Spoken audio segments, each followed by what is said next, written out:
Hello friend, welcome to my channel. आप सभी को हमारे चैनल में स्वागत है। फ्रेंड, आज हम लोग पढ़ेंगे ट्रिगोनोमेट्री। ट्रिगोनोमेट्री में sine cosec cos sec tan cot theta का वैल्यू कितना होता है, कैसे निकालते हैं, इन सब के बारे में ट्रिक भी हम लोग पढ़ेंगे बेटा। तो आप लोग सब लोग ध्यान दीजिए। चलिए हम लोग शुरू करते हैं वीडियो को। देखिए, ट्रिगोनोमेट्री में आपका क्लास 10th के जो बच्चे हैं उनके लिए 0 degree, 30 degree, 45 degree, 60 degree, 90 degree, इन सब का वैल्यू आप लोगों को याद करके रखना पड़ेगा। जितने भी क्लास 10th के बच्चे हैं, क्योंकि 90 डिग्री तक ही वैल्यू आती है, ठीक है। तो आपको 0, 30, 45, 60, 90 डिग्री के वैल्यू को आप लोगों को याद करना पड़ेगा। लेकिन कुछ ट्रिक है ताकि आप लोगों को जल्दी आसानी से याद हो जाए, ताकि एग्जाम आप लोग भूले ना। तो चलिए हम लोग बिना लेट किए वीडियो को शुरू करते हैं अच्छे से, ठीक है। देखिए, साइन, ठीक है, पहले आप काम कीजिए कि जो साइन है ना भाई, साइन की, कॉस की, टेन की वैल्यू आपको याद करना पड़ेगा। हमने यहाँ पे डैश दे रहा हूँ, साइन की, कॉस की, और यहाँ पे भाई एक मिनट, टेन की। साइन, कॉस, टेन, इन तीनों की वैल्यू आपको याद करना पड़ेगा। अब देखो, साइन का उल्टा कॉसेक होता है, कॉस का उल्टा सेक होता है, टेन का उल्टा भाई साहब कॉट थीटा होता है, ठीक ना। टेन का उल्टा कॉट होता है, ठीक ना। साइन का उल्टा कोसेक होता है, कोस का उल्टा सेक होता है, टेन का उल्टा कॉट होता है, ठीक है। अब फ्रेंड देखो, एक चीज हमेशा ध्यान रखना भाई, साइन 0 डिग्री की वैल्यू 0 होती है, साइन 30 डिग्री की वैल्यू हाफ होती है, साइन 45 डिग्री की वैल्यू 1/√2 होती है, साइन 60 डिग्री की वैल्यू √3/2 होती है, साइन 90 डिग्री की वैल्यू 1 होती है। अब देखिए, हमने बोला भाई कि साइन की उल्टा कोसेक होता है, तो जीरो का उल्टा इन्फिनिटी होता है, ठीक है भाई। जीरो का उल्टा इन्फिनिटी होता है। जैसे यहाँ पे रुको, जीरो है, जीरो का उल्टा का मतलब क्या होगा, जीरो को उल्टा का मतलब होगा 1/0। इसको हम लोग इन्फिनिटी लिख सकते हैं, यानी परिभाषित, ठीक है। तो यहाँ पे ध्यान देना है कि कोसेक जो होता है, जीरो को उल्टा इन्फिनिटी होता है 1/2। अब 1/2 देखो, साइन, यहाँ देखो भाई, यहाँ पे साइन 30 डिग्री की वैल्यू 1/2 था, तो कोसेक जो होता है इसका उल्टा होता है, तो कोसेक 30 डिग्री की वैल्यू इसका उल्टा हो जाएगा, मानो 2 ऊपर आ जाएगा, 1 नीचे आ जाएगा, तो क्या हो जाएगा, 2 ही हो जाएगा। ये आप लोग को ध्यान देना है, ठीक है। तो यहाँ पे क्या हुआ, 2 ऊपर चले जाएगा, नीचे आ जाएगा, क्योंकि उल्टा होता है। साइन की जो कोसेक होता है वो हमेशा क्या होता है, उल्टा होता है, रिवर्स होता है, ठीक है भाई। यहाँ देखिए, 1/√2 था ना, इसका उल्टा करेंगे तो √2 आ जाएगा, √2 ऊपर चला जाएगा, 1 नीचे आ जाएगा, तो √2 ही लिखेंगे, ठीक है भाई। अब देखो, यहाँ पे √3/2 हो जाएगा, तो यहाँ पे लिखेंगे 2 को ऊपर भेजो, ठीक है भाई। यहाँ पे आप भाई साहब 2 जो है ना भाई, इस 2 को ऊपर भेजो, √3 को नीचे भेजो, तो ये हो जाएगा 2/√3, ठीक है, 2/√3। अब यहाँ पे 1 है, 1 का उल्टा आपका 1 ही होता है, तो 1 ही लिखिए भाई। 1 का उल्टा 1 ही होता है, तो 1 ही लिखेंगे, क्योंकि 1 का उल्टा क्या होगा, 1 का उल्टा 1 ही होगा भाई, तो इसको 1 ही लिखेंगे, ठीक है भाई। तो इतना समझ गए आप लोग, क्या समझे, नहीं समझे, एक बार और समझाते हैं। देखो, साइन 0 का उल्टा इन्फिनिटी हो गया, 1/2 का उल्टा 2 हो गया, 1/√2, √2 को ऊपर भेजेंगे तो √2 ही आ जाएगा, √3/2, 2 को ऊपर भेजो, √3 को नीचे आओ, तो 2/√3 हो जाएगा। 1 का उल्टा 1 ही होता है, ठीक है। अब देखिए, अब हम आते हैं भाई दूसरे नंबर पर कॉस थीटा पर। क्या आते हैं, कॉस थीटा पर। कॉस 0 की वैल्यू 1 होती है, कॉस 30 डिग्री की वैल्यू √3/2 होती है, कॉस 45 डिग्री की वैल्यू 1/√2 होती है, कॉस 60 डिग्री की वैल्यू 1/2 होती है, कॉस 90 डिग्री की वैल्यू 0 होती है। अब देखिए, इसका उल्टा सेक होता है, कॉस का उल्टा सेक थीटा होता है, ठीक ना। कॉस, साइन का उल्टा कॉसेक होता है, साइन का कॉस का उल्टा सेक होता है, टेन का उल्टा कॉट होता है। अब देखो, सेक थीटा, सेक 0 डिग्री की वैल्यू 1 का उल्टा 1 ही होगा, तो 1 लिखो। अब इसका उल्टा क्या होगा, 2 को ऊपर भेजो, √3 को नीचे लाओ, तो 2/√3 हो जाएगा। इसको ऊपर ले जाएंगे तो क्या होगा भाई, √2 हो जाएगा। इसको ऊपर ले जाएंगे तो क्या हो जाएगा, 2 हो जाएगा। अब 0 का उल्टा क्या होता है, इन्फिनिटी होता है, लिख दो। ये आपका सेक का हो गया। अब टेन थीटा का वैल्यू ये सब हमने लिखा हुआ है, ठीक है। अब इसका उल्टा कोट होता है, तो कोट 0 डिग्री की वैल्यू, 10 का उल्टा क्या होता है, 0 का उल्टा क्या होता है, इसका उल्टा लिखना है ना वैल्यू, क्योंकि 10 का उल्टा जो वैल्यू होता है वो कोट थीटा की वैल्यू होती है, ठीक ना, तो इन्फिनिटी हो जाएगी। इसका उल्टा करेंगे तो √3 आ जाएगा, इसका उल्टा 1 ही आएगा, इसका उल्टा, अब √3 है भाई, √3 का उल्टा क्या होगा, 1/√3, ठीक है भाई। तो 1/√3। इन्फिनिटी का उल्टा क्या होगा? इन्फिनिटी का उल्टा, इन्फिनिटी इसका उल्टा मतलब 1/∞ मतलब जीरो। समझ गए बात को? इन्फिनिटी का उल्टा जीरो होता है। ये समझ गए आप लोग? उम्मीद करते हैं कि आप लोग इन चीज़ों को समझ गए होंगे। ऐसे ही और कोई ट्रिक नहीं है भाई, आप लोग को ऐसे ही याद करना पड़ेगा। साइन का याद करो, कोस का याद करो, टेन का याद करो। साइन का उल्टा कोसेक होता है, कोस का उल्टा सेक होता है, टेन का उल्टा कोट होता है। तीन याद कर लो, तीन का आप बना सकते हो आराम से। अब ट्रिक एक होता है, ताकि हम लोग कैसे पहचानते हैं। ठीक, एक आपको याद रखना होगा, लाल अपन कक्का। यल का मतलब होता है लंब, ए का मतलब होता है आधार, के का मतलब होता है कड़। अब देखो, अब जैसे मान के चलो आपको साइन थीटा की कई वैल्यू पूछ ली, जैसे एग्जाम्पल के तौर पर मान के चलो साइन थीटा की कुछ वैल्यू पूछ ली, तो साइन थीटा का जो वैल्यू होता है वो लंब बटे कड़ होता है। देखो ये देखो, लंब बटे कड़, यल बाई के। देखो यल का मतलब होता है, यहाँ लिख लो बेटा सब लोग, लंब, के का मतलब होता है कर्ण, ए का मतलब होता है आधार। ठीक है, ए का मतलब होता है आधार। ठीक है भाई, यल का मतलब लंब, के का मतलब कर्ण, ए का मतलब आधार होता है। ठीक है, अब देखो ए होता है आपका साइन की वैल्यू, ए होता है आपका कॉस, ए होता है आपका टेन। समझे भाई? पहला वाला साइन है, दूसरा वाला कॉस है, तीसरा वाला टेन है। ठीक है, समझे भाई? अब साइन का वैल्यू क्या होगा? यल बाई के। तो यल का मतलब होता है लंब और के का मतलब होता है कर्ण, तो क्या होगा? लंब बाई कर्ण। अब देखो कॉस थीटा लेंगे तो कॉस थीटा का वैल्यू दूसरा वाला होगा ए बाई के। ए का मतलब क्या है भाई? आधार है, तो आधार ले लो। और भाई के का मतलब क्या है? कर्ण है, तो कर्ण लिख लो। तो कॉस थीटा का वैल्यू आधार बाई कर्ण होता है। अब देखो टेन थीटा का वैल्यू लेना है भाई, तो टेन थीटा में क्या होगा? यल बाई ए। लंब, यल का मतलब लंब, ए का मतलब आधार, तो क्या होगा? लंब बाई आधार। अब देखो, अब ट्विस्ट आता है। अब अच्छी बताओ, ट्रिक में हमने सोचा लाल बट्टे कक्का, ए साइन वाली वैल्यू होती है, ए कॉस वाली वैल्यू होती है, टेन वाली वैल्यू। पहला साइन, दूसरा कॉस, तीसरा टेन।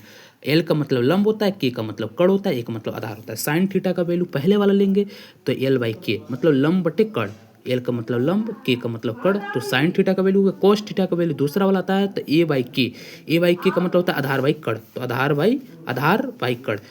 टेन थीटा का वैल्यू होता है एल बाई ए, मतलब लंब बटे आधार, लंब बटे आधार। तो यहाँ लिखा लंब, ये देखो लंब और ये आधार, लंब बटे आधार लिखा। ठीक है, अब एक ट्विस्ट आता है। अब साइन का उल्टा हम जानते हैं भाई, साइन का उल्टा जो होता है, साइन का उल्टा क्या होता है? साइन का उल्टा कोसेक होता है, कोस का उल्टा सेक होता है, टेन का उल्टा कॉट होता है। तो उल्टा का मतलब क्या होगा? इसको ऊपर ले जाओ, इसको नीचे ले जाओ। मतलब साइन थीटा का वैल्यू मान के चलो ये हमारा था क्या? लंब बटे कड़ था, तो कोसेक थीटा का जो वैल्यू होगा ना भाई, वो क्या होगा? कड़ ऊपर चल जाएगा, लंब नीचे आ जाएगा। समझे भाई इसको बेटा? कड़ ऊपर लंब नीचे, मतलब इसका उल्टा कर देंगे। समझे? जैसे सेक थीटा का वैल्यू में कड़ ऊपर आ जाएगा, आधार नीचे आ जाएगा।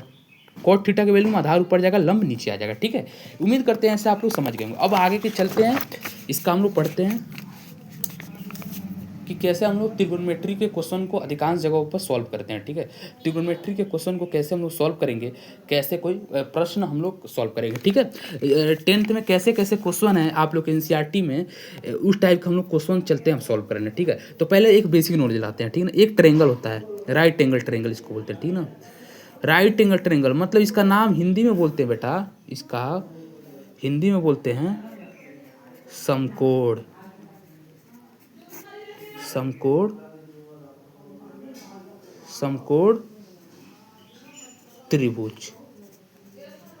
समकोण त्रिभुज बोलते हैं बेटा। क्या बोलते हैं इसको? समकोण त्रिभुज बोलते हैं। ठीक ना बेटा, क्या बोलते हैं? तो एक समकोण त्रिभुज होता है, इस समकोण त्रिभुज में, इस समकोण त्रिभुज में ए आपका 90 डिग्री होता है बेटा। क्या होता है? 90 डिग्री होता है। और यहाँ का एंगल हम थीटा कुछ मान लेते हैं। क्या करते हैं बेटा? थीटा कुछ मान लेते हैं। यहाँ का एंगल कुछ थीटा है, ध्यान से दिखाते हैं नीचे ले जाके। यहाँ का एंगल कुछ थीटा हमने मान लिया, यहाँ का एंगल कुछ थीटा है। और जो नीचे वाला होता है ये आधार होता है, एक कर्ण होता है, लंब होता है। ठीक ना, जो 90 डिग्री के साथ है, मतलब जो 90 डिग्री के साथ है भाई, ये आपका लंब होगा। मतलब 90 डिग्री के साथ जो होगा ये लंब होता है, और जो नीचे वाला होता है आधार। आधार का मतलब क्या होता है, कोई आधार क्या होगा, एकदम बेस जो आधार है नीचे इन दोनों को रोक के रखा हुआ है तो क्या है, इसका आधार है। और एक क्या है, इन दोनों को मिलाने वाला ये क्या है, लाइन, एक कड़ वाली लाइन है। तो एक कड़ आधार लंब, लंब आधार कड़, ठीक है, याद रखना, ये सब चीज़ें ध्यान रखना, ठीक है। अब जैसे मान चलो बोर्ड में कोई एग्जाम्पल जैसे ऐसे पूछ सकता है आप लोगों को, ऐसे कोई क्वेश्चन पूछ सकता है कि साइन थीटा की वैल्यू जो है भाई 1/4 है, तो टेन थीटा की वैल्यू क्या होगी। सॉरी टेन थीटा लंब, टेन थीटा नहीं, हाँ टेन थीटा की वैल्यू क्या होगी, ये भी पूछ सकता है। टेन थीटा की वैल्यू क्या होगी, ऐसे एग्जाम्पल पूछ सकता है कि साइन थीटा की वैल्यू 1/4 है, तो टेन थीटा की वैल्यू कितनी होगी। देखो एक अच्छे लेवल के क्वेश्चन है, एनसीईआरटी में इससे आसान आसान दिया हुआ है, तो ऐसे आप अगर क्वेश्चन सॉल्व कर लेते हैं तो आप कर लेंगे आसानी से, ठीक है। अब देखो भाई इसको कैसे सॉल्व करेंगे, तो इसको देखो हल करेंगे। देखो sine theta is equal to हम जानते हैं क्या होता है, लाल बट्टे कक्का से। यहाँ देखो लाल बट्टे कक्का से, ये पहला साइन होता है, ये दूसरा कॉस होता है, तीसरा टेन होता है, ठीक है। तो पहला L/K लंब बटे कड़, तो साइन थीटा से हम जान गए कि यह क्या होगा, लंब अपॉन कड़ होगा, ठीक है। हम ये तो चीज़ जान गए कि यार लंब बटे कड़ होगा, ठीक है। साइन थीटा से क्या जाने कि लंब बटे कड़ होगा, ठीक है, लंब बटे हमारा कड़ होगा। तो जो साइन थीटा की वैल्यू हुई है बेटा, यहाँ पे क्या आपको दी हुई है, 1/4 दी हुई है, तो 1/4 आप नोट कर लीजिए। साइन थीटा की वैल्यू 1/4 दी हुई, तो 1/4 को हमने उतार लिया, और क्या है, sine theta is equal to लंब बटे कड़ होता है। तो अब देखो लंब की वैल्यू 1 दी हुई है, कड़ की वैल्यू 4 दी हुई है, ठीक है ना। तो एक हम समकोण त्रिभुज बना लेंगे, यहाँ पर ड्रा कर लेंगे, ठीक है। एक हम समकोण त्रिभुज यहाँ ड्रा करते हैं, ठीक है।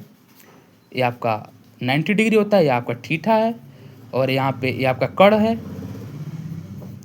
ये आपका आधार है, ये आपका लंब है। अब देखो लंब बटे कड़, लंब क्या है 1 है, लंब की वैल्यू जो है 1 दिया हुआ है,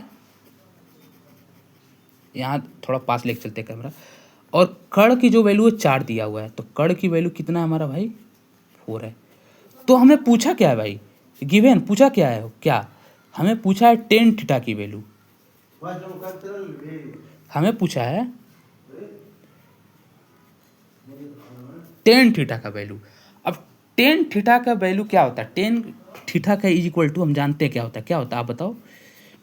tan theta is equal to लाल बटे कक्का से लंब बटे आधार होता है, क्या होता है, tan theta is equal to लंब बटे आधार होता है। तो लंब बटे आधार होता है, तो इसमें लंब क्या है 1 है, और आधार, आधार हमको फाइंड करना बेटा, क्या है, आधार हमको फाइंड करना पड़ेगा, सॉरी। तो आधार फाइंड कैसे करते हैं, तो एक हमको समकोण त्रिभुज का जो राइट एंगल ट्रायंगल का एक फॉर्मूला होता है, इसको आप लोगों को ध्यान में देना पड़ेगा। आधार इज इक्वल टू रूट में कड़ का स्क्वायर प्लस, सॉरी आधार इज इक्वल टू कड़ का स्क्वायर माइनस होता है, सॉरी यहाँ थोड़ा मिस्टेक कर दिया हूँ, लंब का स्क्वायर, समझे, ये होता है आधार इज इक्वल टू कड़ का स्क्वायर माइनस का लंब का स्क्वायर। अगर सिंपल भाषा में हम बोलें तो कर्ण का स्क्वायर इज इक्वल टू कड़ का स्क्वायर इज इक्वल टू आधार का स्क्वायर प्लस का लंब का स्क्वायर होता है। ये फॉर्मूला है भाई, याद रख लेना, ये फॉर्मूला है, आप लोग को याद रखना पड़ेगा, की कर लेना, याद कर लेना, ठीक है। कड़ का स्क्वायर इज इक्वल टू आधार का स्क्वायर प्लस लंब का स्क्वायर होता है, ठीक है। अब देखो अगर यहाँ पे स्क्वायर हटाएंगे तो रूट आ जाएगा, तो कर्ण इज इक्वल टू रूट में आप लोगों का आधार का स्क्वायर प्लस लंब का स्क्वायर आ जाता है, ठीक है। ये दो चीज़ आप लोग का आ जाता है, ठीक है भाई। अब यहाँ से हमने देखो, अब एक चीज़ याद रखना, अगर आधार निकालना होगा तो आपको क्या करना होगा, कड़ का स्क्वायर माइनस लंब का स्क्वायर में माइनस करना होगा, ठीक ना, आप इतना तो समझ जाओगे, ठीक है। अब देखो बेटा, अब देखो, अब हमको आधार का स्क्वायर निकालना था, तो क्या करेंगे, कड़ का स्क्वायर माइनस लंब का स्क्वायर, इससे इसको देखो, इसको यहाँ से हम क्या किए, लंब को उधर लेके चले गए, तो आधार का स्क्वायर, तो आधार का स्क्वायर इज इक्वल टू क्या हमारा हुआ, कर्ण का स्क्वायर माइनस लंब का स्क्वायर। देखो ये चीज़ आ गया कि नहीं, आ गया ना, आपका प्रूफ कर दिया ना, ये जो चीज़ था बेटा यहाँ तो आ गया ना। अब देखो, सॉरी आधार हटा देंगे ना तो रूट आ गया, सॉरी। अब देखो कर्ण की वैल्यू हमको 4 दिया हुआ है, लंब की वैल्यू 1 दिया है, तो यहाँ रखो रूट के अंदर, कर्ण की वैल्यू 4 दिया हुआ था, कर्ण की वैल्यू 4 दिया हुआ, 4 का स्क्वायर है तो 4 का स्क्वायर, और यहाँ पे 1 का स्क्वायर हो जाएगा, तो 4 का स्क्वायर 16, और 16 में से 1 जाए कितना होता है, 15 होता है ना भाई। आधार की वैल्यू आपकी 15 आ गई, आधार की वैल्यू आपकी 15 आ गई। अब देखो टेन थीटा की वैल्यू पूछा है, तो लंब की वैल्यू 1 है, यहाँ से देखो ना बेटा, लंब की वैल्यू 1 है और आधार की वैल्यू कितना है, √15 है, तो रूट यहाँ 15 रख दो, ये आपका टेन थीटा का वैल्यू आ गया। क्या हुआ बेटा, ये आप लोगों का टेन थीटा का वैल्यू आ गया, ये आप लोग का आंसर हो गया। ठीक है, अब देखो ठीक फ्रेंड, आप लोग को हमको सपोर्ट की ज़रूरत है। अभी उतना अच्छा हम कंटेंट नहीं दे पा रहे हैं, लेकिन कोशिश करेंगे आगे कि आप लोग को बहुत अच्छे से कंटेंट दे। आप लोग हमारे चैनल को सब्सक्राइब और लाइक ज़रूर कर लें, ताकि आने वाले समय में हम अच्छा से अच्छा कंटेंट देते रहें, ताकि बोर्ड के एग्ज़ाम के लिए आप लोगों को चिंता नहीं लेना है, क्योंकि बोर्ड का एग्ज़ाम अभी 27 में है, 2027 में है भाई। ठीक है, तो अभी आप लोगों के पास बहुत ज़्यादा बोर्ड के एग्ज़ाम के लिए टाइम है। तो बोर्ड की एग्ज़ाम के लिए अगर आप चाहें तो हमसे जुड़ सकते हैं, और कमेंट सेशन में आप डाउट पूछ सकते हैं। हम इतना चैलेंज देते हैं, अगर कोई भी बच्चा अगर बोर्ड में मेरे से जुड़ता है तो वो अच्छा से अच्छा मार्क्स ज़रूर स्कोर करेगा। ठीक है, इसलिए चैनल को सब्सक्राइब और लाइक ज़रूर कर ले। ठीक है, धन्यवाद।